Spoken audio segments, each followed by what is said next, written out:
આજે તમને રેસીપી બતાવીશું અમે વસાણાની, જેની માટે અમે લીધું છે આ ડ્રાયફ્રૂટ રોસ્ટ કરેલું છે આ ઘીમાં.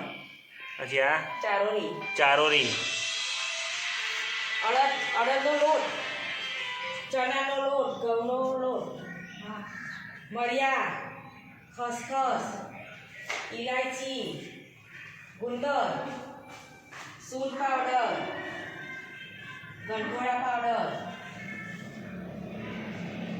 ગીરી સાકર, ચણાનો લોટ, અડદનો લોટ, ખારેક, આ પીસેલી પીળી સાકર પીસેલી, ઘઉંનો લોટ,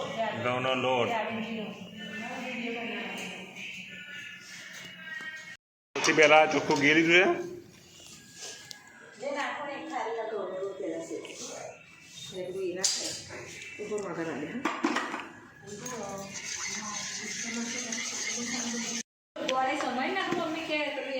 તો સૌથી પહેલાં ઘઉંનો લોટ લીધો છે શેકવા માટે.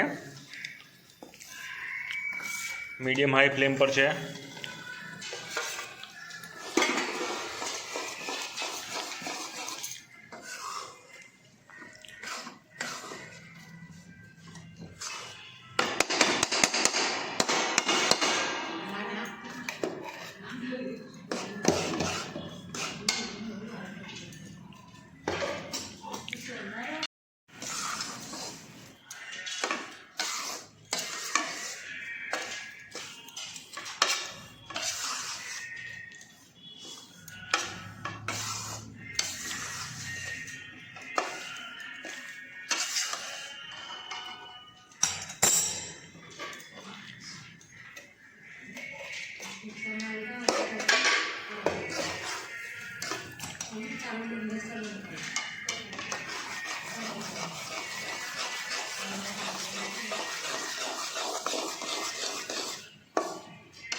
તો આપણો ઘઉંનો લોટ હવે શેકાવાની તૈયારીમાં છે.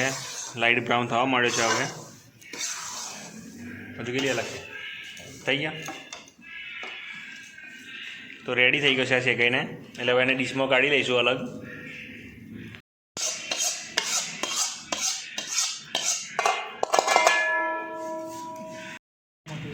તો ફરી આ ઘી લીધું છે. હવે કયો લોટ શેકવાનો?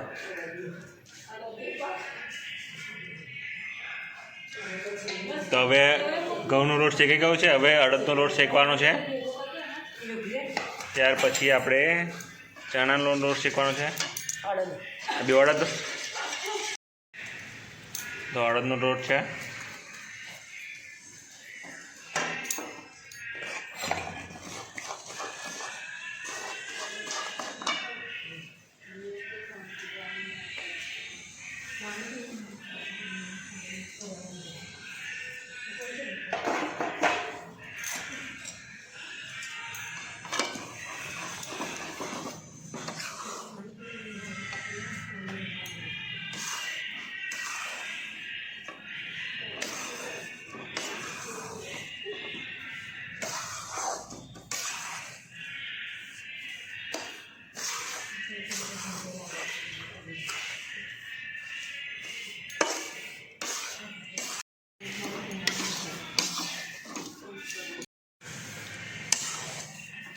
તો અડદનો લોટ શેકાઈને રેડી થઈ ગયો છે હવે.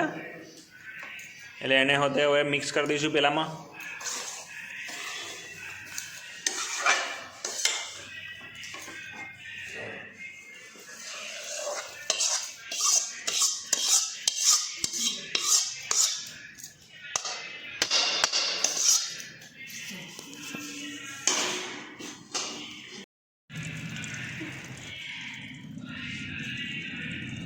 હવે આ બેસનનો લોટ લીધો છે શેકવા માટે.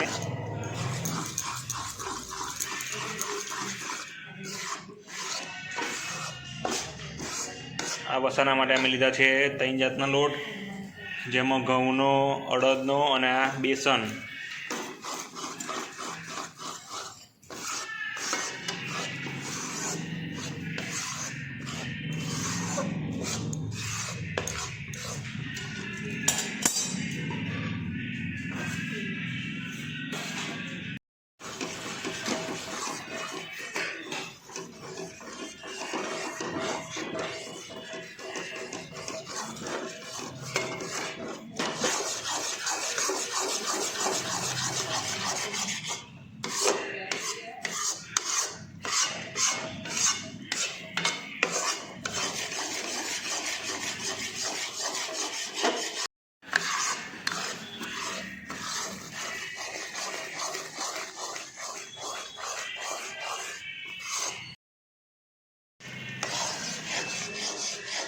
તો હવે ચણાનો લોટ શેકાઈને રેડી થઈ ગયો છે એટલે એને હવે મિક્સ કરી દઈશું પેલા લોટમાં.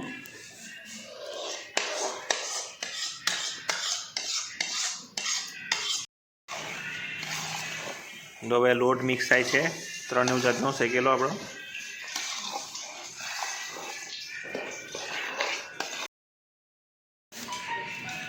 તો લોટ શેકાઈ ગયો છે. હવે આ ગુંદરને આપણે ફ્રાય કરવાના છે ચોખ્ખા ઘીમાં.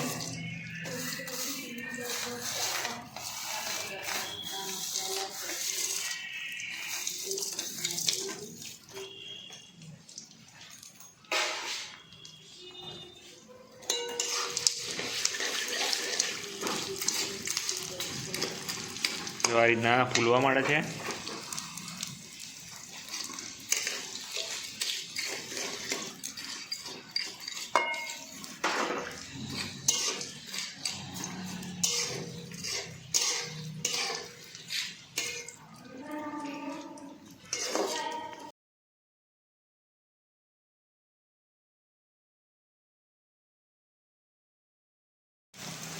તો જો આ રીતના એને ફ્રાય કરવાનો, ફૂલીને કેટલો ડબલ સાઇઝમાં થઈ જાય છે.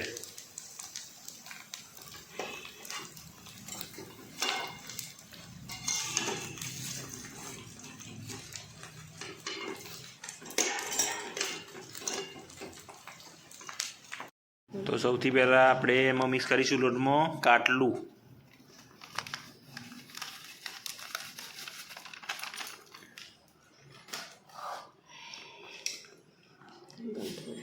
આ ગંઠોડા છે, ગંઠોડા પાવડર.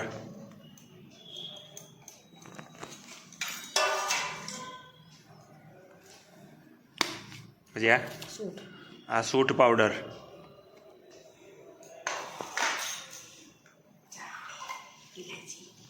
હા, ઇલાયચી અધકચરી પીસેલી છે. ખસખસ. આ મરિયા.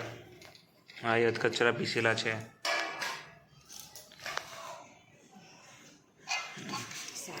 આ પીસેલી સાકર, પીરી સાકર છે.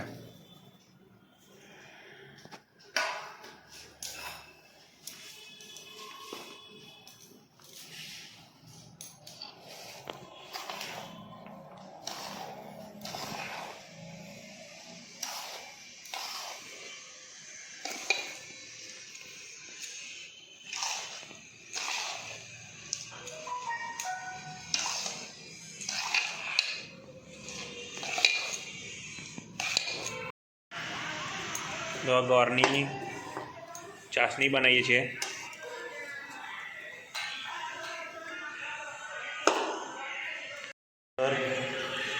ગુંદર શેકાઈને રેડી થઈ ગયો છે. ઠંડો પડે એટલે એને હવે મિક્સરમાં પીસી નાખવાનો. ગોળ નાખી દીધો છે ચાસણી. હવે એમાં ડ્રાયફ્રૂટ નાખીશું બધું, બદામ ને કાજુ, હજી મગજતરી, ચારોરી.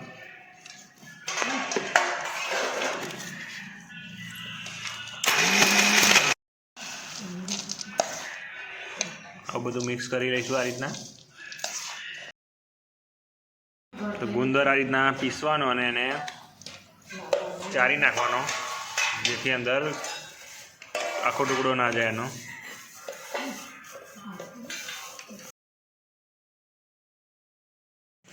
તો આ બનીને રેડી થઈ ગયું છે. બધી વસ્તુ અંદર મિક્સ થઈ ગઈ છે. ગુંદર પણ મિક્સ થઈ ગયો છે, ગોળ, પૂરી સાકર, અડદનો લોટ, ચણાનો લોટ, ઘઉંનો લોટ, ડ્રાયફ્રૂટ્સ, ઘી, ચોખ્ખું ઘી.